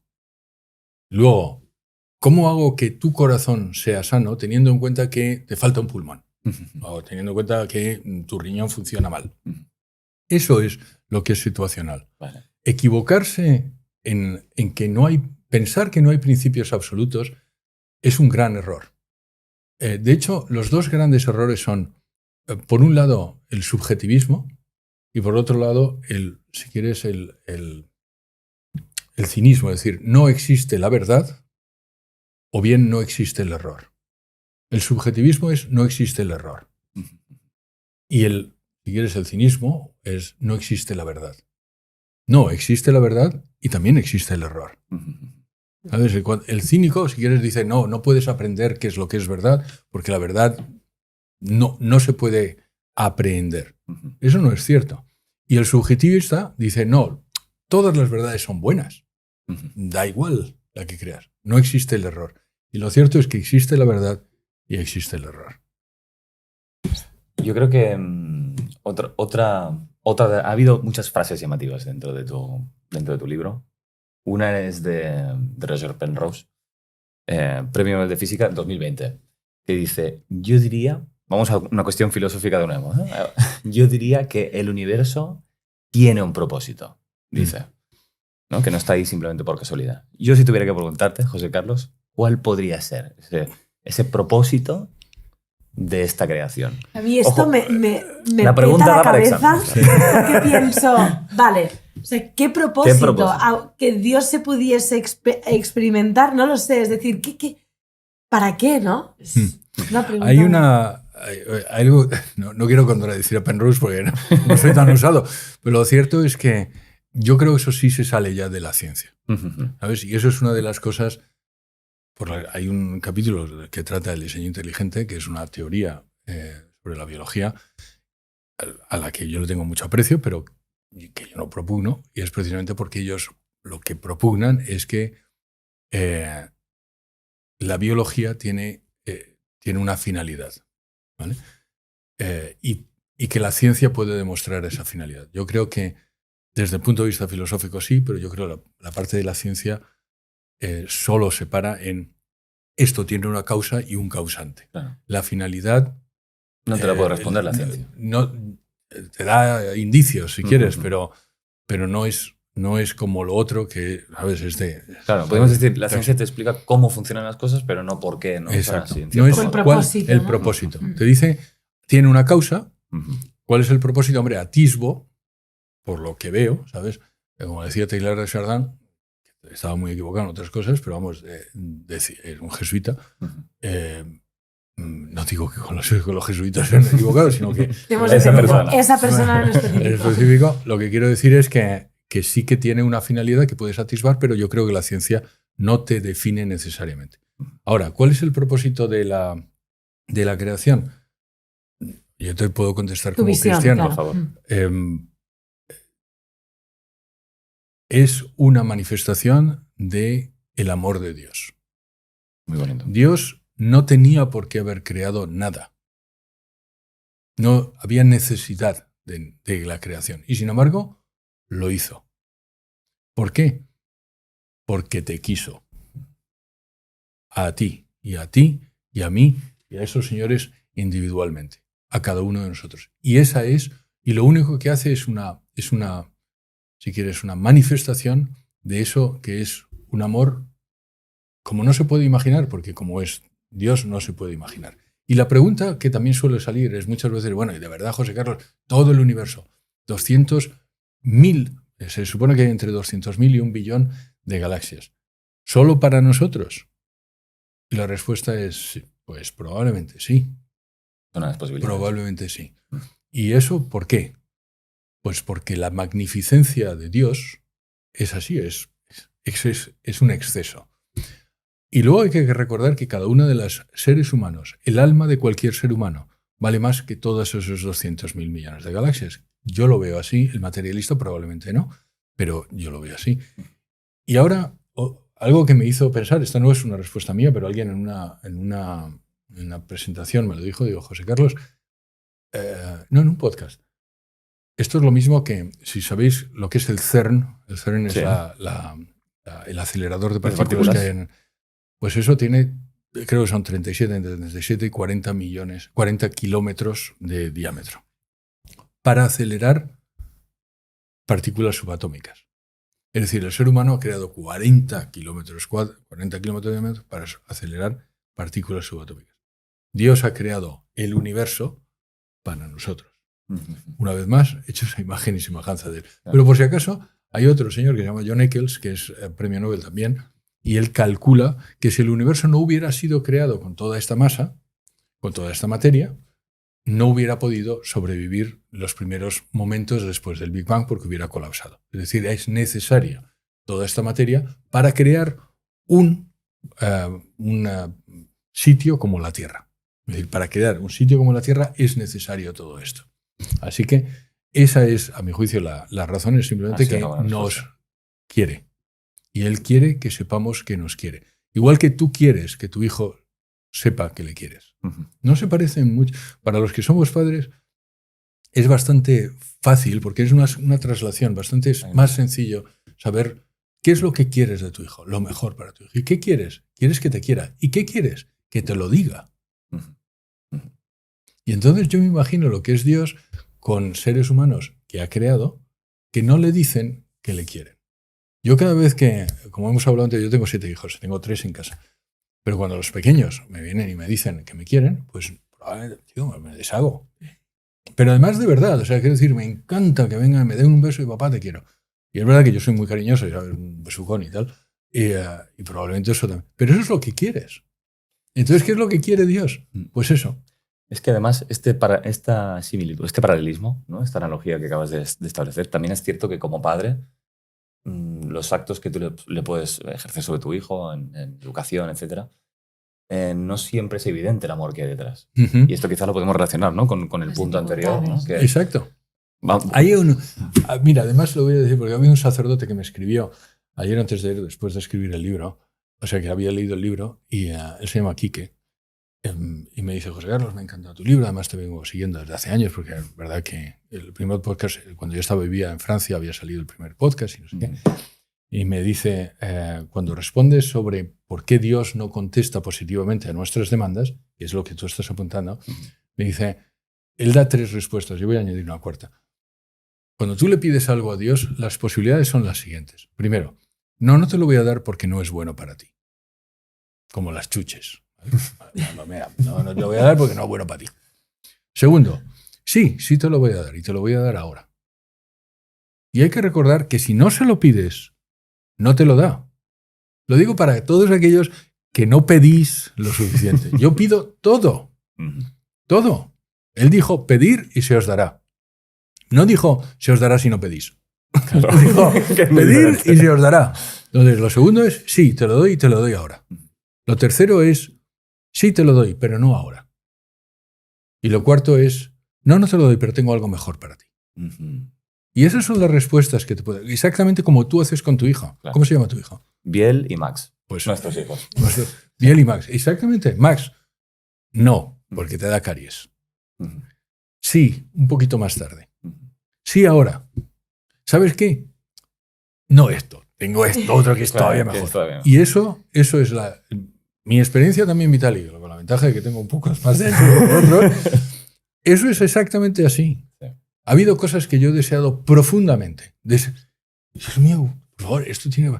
Y que no me lo han dado. Y gracias a Dios, al cabo del tiempo, un año después, me estoy acordando de uno en concreto, un año después, gracias a Dios, no pasó. Así que... Te das cuenta del significado. Claro, porque que había, ¿no? él tiene la visión que tú no tienes. Él está fuera del tiempo y del espacio. Tú no. ¿Sabes? Tú no. Tú sabes, con tu mejor saber y entender, tienes, por supuesto, tu creencia sobre lo que... Claro. Hay un caso que yo he mencionado en alguna ocasión, que no es un mío, es un señor que conozco, es el padre de un amigo, que me dijo, mira, José Carlos, yo tengo el caso perfecto. Dice, yo tenía que firmar un contrato, el mejor contrato de mi carrera. Y me lo había estado preparando durante 6 meses. Y lo íbamos a firmar y me había volado a Nueva York para firmar ese contrato porque era lo más importante que yo tenía. Y según estoy yendo a donde tenía que firmarlo, en una de las oficinas, me mandan un mensaje diciendo que no, que lo han suspendido. 6 meses tirados al garete, Dios mío de mi vida, todo porra. Dice, bueno, este hombre es religioso. Y dice, bueno, pues me fui a una iglesia a ofrecerlo. Y luego cuando volví, estaba saliendo, me di cuenta que un avión, ¡pum!, se estrellaba en la torre donde yo tenía que haber. ¿En serio? ¿Estabas? Sí. Y otro avión, ¡pum!, en la otra torre. El 11 de septiembre estaba en el piso 40, en una de las torres gemelas. Dice, si llego a estar firmando el acuerdo, hubiera estado ahí y ahora no estaría aquí. Esto es lo que hablábamos antes. Eso es la providencia. Pero, claro, a veces le dan la suerte... Hay providencias y providencias. Sí, pero hay veces que tiene la suerte de verlo. Decir, oye, me pasó en la misma mañana, pasé de maldecir todo, porque lo que había estado trabajando se había ido al garete, a decir gracias a Dios, y hay veces que no lo ves. Claro, pero gracias a Dios no te ha pasado aquello que deseabas. absolutamente. Y no lo ves. Porque el único que lo ve, que es ese árbol de decisiones que tú tomas, a mí me gustaría aprobar este examen. Y no lo apruebas. Y gracias a Dios no lo apruebas. Totalmente. Eso es lo que decimos nosotros, de que cuando pasa algo que es una dificultad o algo que te duele mucho, frenar y decir, ahora no lo comprendo, pero va a llegar el punto que voy a comprender el para qué y el significado que tenía para mí en mi vida, ¿no? Y fíjate, es una cosa que antes se me olvidó decir, me lo he apuntado. Cuando hablábamos de que la creencia en Dios te hacía más resiliente, que es una palabra que es súper cursi, pero la que usa ahora y que se usa todo el mundo, Sí, sí. ¿vale? Pero vamos, más fuerte, más sí. longanimidad, se decía Más antiguamente. Ahora hay una cosa que se llama la generación de cristal, que son jóvenes que ante cualquier adversidad se rompen. Sí. Y que parecen duros por fuera, como el cristal, y sin embargo se rompen. Y estoy pensando en una historia que es de una amiga de mi mujer que tenía un hijo que era brillantísimo y que pidió acceso a una universidad, se la negaron y se suicidó. Esto está, pero cada vez más. Pero ¿eso qué significa? Que no pueden aceptar una adversidad que lamentablemente o afortunadamente pasan en la vida. Es decir, que no te admiten en una universidad, que no te cojan este trabajo, que pierdas el tren, que la chica que quieres no te quiera. Que no muera tu padre, tu no madre. sabe O sea, cómo son tú quieres todo. cosas que suceden. Eso son cosas que suceden. Hay que aceptarlas. Entonces, hay que aceptarlas, ¿no? Y hay que, como tú decías, hay que somatizarlas y luego hacerlas. Eso te hace mejor. O sea, insisto, si lo ofreces, desde el punto de vista psicológico, si tú lo aceptas y además decides, esto es una ocasión para yo crecer, pues lo puedes. Pero en la falta de esos valores y esos, ¿sabes? Hace que en muchas ocasiones las nuevas generaciones, ¿sabes? Chicos jóvenes, pues se rompan con cualquier adversidad. Sí, y además, yo creo que también una buena forma de verlo es que al final, digamos, nosotros individualmente, pues inevitablemente vemos las cosas desde nuestro prisma, desde nuestra perspectiva, pero Dios tiene que verla desde todo, ¿no? Desde la conjunción, desde todas esas perspectivas. Por eso muchas veces quizá no entendemos por qué nos pasan las cosas o el significado que puede haber detrás, ¿no? O el sentido que en algún momento podemos encontrar. Scott Hahn tiene una cita muy buena que digo en el libro. Scott Hahn creo que él era episcopaliano y se convirtió al catolicismo, sí. Y es un filósofo extraordinario, americano. Y él dice eso, ¿no? Es que Dios tiene que ver todas las posibilidades de todos, en todo momento, para toda la eternidad. Entonces, menuda responsabilidad. Sí, a ver quién quiere ser Dios. Pero bueno, sí. Claro, entonces tiene que modelizar eso para que sea, y hacerlo para que sea para bien. Claro. Y por cierto, manteniendo el libre albedrío, porque eso es otra de las cosas que suele salir. Bueno, entonces si Dios sabe lo que va a pasar, eso no te hace libre. No. Dios está fuera del tiempo, tú estás en el tiempo. El hecho de que yo sepa que es un ejemplo que suelo poner para quitar este error. El hecho de que yo sepa que la selección española de fútbol es campeona de Europa no le quita a esa selección en aquel momento la libertad por haber metido o no el gol. Claro. Es decir, yo lo sé ahora a posteriori. Ellos cuando estaban jugando tenían toda la libertad. Que yo lo sepa ahora no significa que en ellos no tuvieran la libertad. Para Dios, que toda la eternidad es el momento presente, lo sabe todo. Pero eso no te quita a ti la libertad. Es compatible una cosa con la otra. Y hay también algo que comentas en el libro que creo que también puede tener mucho interés para nuestra comunidad, y es esa relación, ¿no? Ese puente, lo hemos ido hablando, pero por si quieres como concluirlo, entre la felicidad, ¿no? y creer en Dios. Efectivamente, yo fui consejero delegado de una compañía norteamericana que competía con otra compañía que se llama Ipsos, que es conocida, que es de estudios de mercado, y la mía de tecnología también tenía una parte de investigación de mercado, y entonces en esa parte competía con Ipsos. Ipsos es una de las compañías más grandes del mundo de esto, creo debe ser la tercera. Y ellos hacen todos los años, yo creo, hacen un estudio sobre la felicidad. Y lo que hacen es preguntar en todos los países a una gente suficientemente grande, una muestra suficientemente grande, sobre qué es lo que os hace feliz y cuánto de feliz sois. Pero es una es una respuesta subjetiva. Es decir, no preguntan cuál es tu renta per cápita, cómo de grande es tu coche, cómo de grande es tu casa. ¿A qué atribuyes? Sino, ¿eres feliz o no eres feliz? Bueno, y luego lo comparan país con país, el país con el anterior, con el año anterior, y luego además lo interesante es que preguntan qué es lo que os hace feliz. Varias cosas salen de eso. Tengo, y lo menciono en el libro, el del año 2019, que es antes del COVID. España, por cierto, está en la cola de la felicidad. Es el penúltimo y país. muchas otras cosas. El penúltimo, pero no lo era así. Lo que es interesante es que no era así. España era uno de los países más felices del mundo, si no el más feliz del mundo. Creo que mencionas Argentina primero. Sí, Argentina bajo por debajo. Por debajo. Y luego España es el segundo por la cola. Argentina a lo mejor ha cambiado, porque es verdad que han cambiado muchas cosas. Pero vamos, lo cierto es que España consistentemente está por debajo. Y lo que es gracioso, como os he dicho, mi mujer es austríaca, así no nos ven los extranjeros. Los extranjeros piensan que nosotros somos súper felices porque ven el sol de España, la playa, el flamenco, la feria, pues es fantástico. Y es verdad que tenemos un montón de precondiciones que nos deberían hacer feliz. Pero lo cierto es que nosotros no nos vemos así. Como yo suelo decir, la gente llora en la ducha. No lloras fuera. Llora. Entonces, claro, tú no, cuando estoy fenomenal y tal. Y luego se va el día y digo, Dios mío de mi vida. Sí. Bueno, ¿por qué? Todos vamos con la máscara, ¿no? Sí. Y a lo mejor es bueno, no lo sé, a lo mejor todos somos así, no lo sé. Pero lo cierto es que cuando te preguntan a ti y eres feliz, pues no lo soy. ¿Y qué es lo que hace feliz? Pues tres cosas, básicamente. Y lo que es gracioso es que esto es universal. Está desde Indonesia a Finlandia, en España y en Sudáfrica. La salud, la familia y Dios. Tú tienes esas tres cosas, no es que vayas a ser feliz, pero tienes una propensión a la felicidad muchísimo mayor que si te faltan una de las tres, dos de las tres o tres de las tres. Por supuesto que puedes no tener salud y no tener familia y además no creer en Dios y ser o considerarte feliz, pero es enormemente difícil.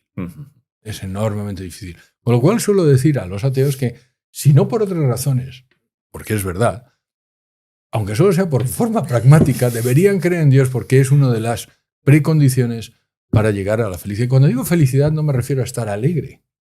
Significa lo que es bonito de nuestro lenguaje. Cuando dices en inglés happiness es muy difícil explicarles que hay felicidad y alegría. No estoy hablando de estar alegre, estoy hablando de felicidad, que es algo mucho más profundo, si quieres estratégico, para decirlo de forma cursi, es una cosa más estable. Tú eres feliz cuando tienes salud, cuando tienes una familia, alguien que te quiere, alguien por el que te quiere, alguien porque te preocupas, por Max. Y luego cuando tienes una esperanza. ¿Por qué Dios nos hace más felices? Porque el hombre sin esperanza pues tiene una tendencia a ser menos feliz. Lo que decíamos antes, cuando el hombre médico de cuidados paliativos, que se daba cuenta de que la persona moría, el creyente moría con esperanza.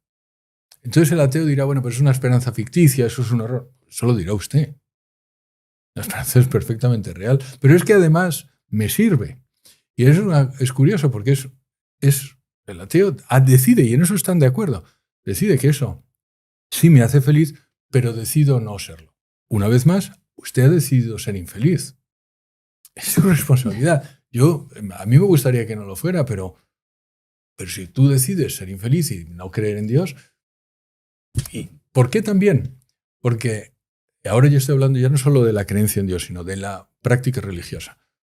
En el cristianismo, que es lo que yo practico, además tenemos que Dios es nuestro Padre. Que como hemos dicho antes, Dios se manifestó en la tierra por cada uno de nosotros, para salvarnos.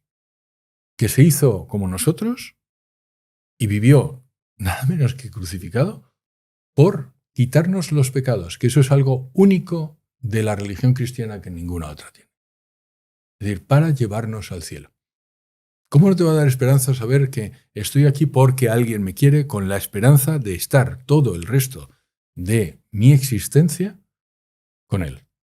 Porque eso es otra de las cosas que pasa. Todos tenemos una ansia de eternidad.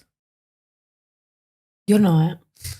Ansia, no de eternidad en esta tierra. Yo quiero morirme algún día. No, pero no en esta tierra. De eternidad como... ya te entiendo. No en esta tierra, no, yo también estoy de acuerdo. Se hace pesadísimo a veces. A veces es duro, es duro. Pero lo cierto es que de eternidad decir, oye, estoy aquí y todo no termina. Eso, y como decíamos antes, todas las civilizaciones de la historia, todas, los egipcios les ponían cositas para la vida eterna, el otro también. Es decir, todo el ser humano ha tenido una ansia de eternidad. Eternidad, digo, fuera de esta vida. Pero estamos yéndonos mucho del libro, ¿eh? Lo digo ya. Vamos, está bien, era una de las pretensiones. Está bien, está bien. ¿Cómo está que no es culpa mía? Pues yo quería hacer una pregunta, ya al menos la última, que para mí es como la más personal y puedes decidir si compartirla o no. Pero yo creo que cada uno en su vida tiene momentos de experiencia, ¿no? Con Dios, es decir, uno puede desde la razón, ¿no? Que es lo que hace más este libro, ¿no? A través de la razón, a través de evidencias o de la ciencia, ¿no? Física, matemáticas, biología, reforzar esa idea de que tiene que haber un ingeniero de todo esto, que la ha liado, ¿no? Porque a veces puede parecer casi imposible, ¿no? Que esto no haya una inteligencia superior detrás, ¿no? Pero más allá de todo esto, como experiencia personal tuya, de la experiencia tuya directa con Dios, si es que quieres compartir algún ejemplo personal de algún momento de, no sé, que tú hayas experimentado o hayas podido como sentir más esa presencia de Dios en tu vida. Si nos podías poner algún ejemplo, y si no, no pasa nada. Si no, no pasa nada. Pero yo, por ejemplo, te pongo yo un ejemplo, ¿no? Yo, por ejemplo, hace 3 meses murió lo que para mí era mi padre, y lo digo porque era como mi padre, el que me ha hecho de padre, ¿no? El marido de mi madre, luego tengo mi padre biológico que está vivo, pero mi padre Manel murió hace 3 meses de cáncer y bueno, para mí era un pilar, sí. Para mí era un pilar muy, muy fuerte y yo más lejos, o sea, no me he enfadado con Dios en ningún momento, todo al contrario, ¿no? Lo he sentido más cerca de mí, ¿no? Es decir, puede ser contradictorio porque a veces cuando la vida te da duro, ¿no? Claro, eso que decías tú, te puedes cabrear con Dios y decir, ¿pero por qué? Si tú existes, ¿cómo permites esto, no? Y yo todo lo contrario, esta experiencia de un dolor muy, muy profundo para mí, porque para mí, aparte de ser como un padre, era mi mejor amigo, era un pilar, ¿no? En mi vida y un referente. Entonces, claro, es como, ostras, esta experiencia aún me ha acercado más a ti, Dios, porque desde que Él no está, lo siento más en mí que cuando estaba físicamente en esta dimensión, ¿no? En esta vida, yo lo siento como muy cerca, ¿no? A mi padre. Y he tenido experiencias, que ahora no vienen al caso, pero que en ese momento de dificultad yo he experimentado de una manera más elevada a Dios y lo que hemos hablado, he podido experimentar los beneficios de apoyarte en Dios, ¿no? De creer en Dios, que esta experiencia dolorosa tiene realmente un motivo de ser, que era lo mejor para mi padre, que también es lo mejor para mí y tiene un motivo que aunque yo no pueda conocer inmediatamente, lo tiene, ¿no? Entonces, bueno, te pongo una experiencia mía que he sentido a Dios por si tú quieres compartir alguna de... Vamos a ver, primero, decía C.S. Lewis que muchas veces los dolores de nuestra vida son el altavoz que tiene Dios para hacerse presente. Y es que es verdad que muchas de las personas que se acercan a Dios es precisamente cuando las cosas no vienen bien dadas. Cuando las cosas vienen muy bien dadas y estás, ¿sabes?, haciendo cruceros sobre tu vida, pues muchas veces te olvidas de Dios porque tienes la sensación de que no lo necesitas. Entonces, a veces el dolor o las cosas malas objetivamente que nos pasan realmente es una forma de hacerse presente Dios y recordarnos, hey, que me necesitas. Entonces, sí, te voy a contar una, pero vamos, sin dar probablemente algún detalle que no debería. Yo viví en Israel entre el año 2001 y 2003, 3 años, que es la época, yo era director general de una compañía norteamericana. Y fui el primer director general de Oriente Medio. Entonces yo llevaba a Israel, West Bank y Gaza, lo que se llama Palestina, vaya, y parte del Oriente Medio. Entonces en aquel momento parecía que iban a firmar los acuerdos de Taba, es decir, la primera vez que iban a hacer la paz los palestinos y los israelíes, Entonces la compañía decidió, vamos a nombrar a José Carlos y vamos a llevarlo allí. Yo era el primero. Y sin embargo, según llego, empieza lo que se llama, no sé si os acordáis, Ariel Sharon entra en Temple Mount y empieza la segunda intifada palestina. Es decir, los palestinos se levantan y empiezan en aquel momento los suicidas bomba. Hasta entonces no sabíamos lo que era, entonces empieza suicida bomba, a inmolarse y tal. Yo estaba en el Israel, que es un hotel que está en la playa de Tel Aviv, y al lado, a 200 metros, había una mega discoteca y allí se suicidó un palestino y se llevó por delante a 20 chavales jóvenes judíos. Y yo estaba allí en aquel momento porque estaba buscando casa. Bueno, pues a partir de allí todo fue, como dicen los americanos, hell broke loose, que quiere decir algo así como el infierno llegó a esta tierra. Y pasó de todo, porque me tocó vivir el 11 de septiembre. Allí yo viví la guerra de Irak. Yo tengo todavía máscaras de gas, tengo la atropina, porque mis hijas, yo tenía 4 hijas pequeñas entonces, y como yo no soy judío, pues no nos daban las máscaras de gas, entonces yo la tuve que comprar y tengo máscaras de gas. Teníamos un bomb shelter, un sitio para las bombas, y la atropina es una cosa que te pones cuando viene bombas químicas o biológicas. Entonces, recordar que estaba Saddam Hussein, empezó la guerra tal, bueno, pues todo eso lo viví allí. Personalmente cambió mi vida completamente. Lo que yo, esto no lo debería decir, pero vamos, mi ex no mujer me dejó. Y bueno, pues, ¿sabes? Me pregunté. Entonces, en un momento hay una frase que se llama memento mori, que recuerda que te vas a morir. A mí me gusta leer mucho y hay un movimiento en la Edad Media que es sobre el ars moriendi, el arte de morir. Y recuerda que te vas a morir es una de las cosas que me hizo pensar, digo, efectivamente, todos vivimos de espaldas a que nos vamos a morir, como tu padre, y sin embargo nos va a pasar. ¿Y entonces qué significa esto para mí? Pues significa, pues básicamente desde entonces significan 3 cosas. Primero, aprovecha cada momento. Yo doy gracias a Dios en cada momento. O sea, doy gracias a Dios por estar aquí con vosotros, doy gracias a Dios por haber venido bien en el AVE, doy gracias a Dios por cada momento, porque es lo que decía antes, a todos los padres les gusta recordar que le quieres. Entonces, dale gracias a Dios por cada momento que tienes. La segunda es vivir una vida de tal forma que merezca, ¿sabes? Que dejes un legado. Vosotros lo estáis haciendo. El libro pretende ser algo de eso. Todos deja el mundo de mejor que te lo encontraste. Para eso has venido. Si el hecho de tener 7 hijos, lo digo de broma, es también una cosa, ¿sabes? Dejar un legado. Yo he dejado 7. No es un legado. Un ejército. Eso es la verdad. Pero ese también es el objetivo. Y luego, tercero, recuerda que te van a juzgar, que es una de las cosas que tampoco se suele decir mucho, pero al final de la vida nos juzgarán. Y sobre el amor nos juzgarán. Entonces, haz las cosas de tal forma. Yo tengo tantas cosas de las que arrepentirme, como supongo que todos, pero probablemente alguna más, que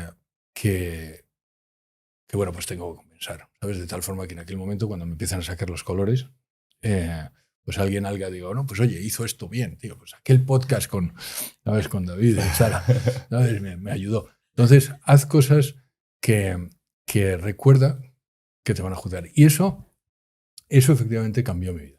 ¿Sabes? Lo cierto es que no cambió, no es que me cayera del caballo, porque yo era católico, pero era católico más bien cultural, o sea, iba a misa, pero no mucho. Entonces me tomé la decisión de que, bueno, pues Dios tenía que ser más presente en mi vida, que uno no puede ser cristiano de domingo.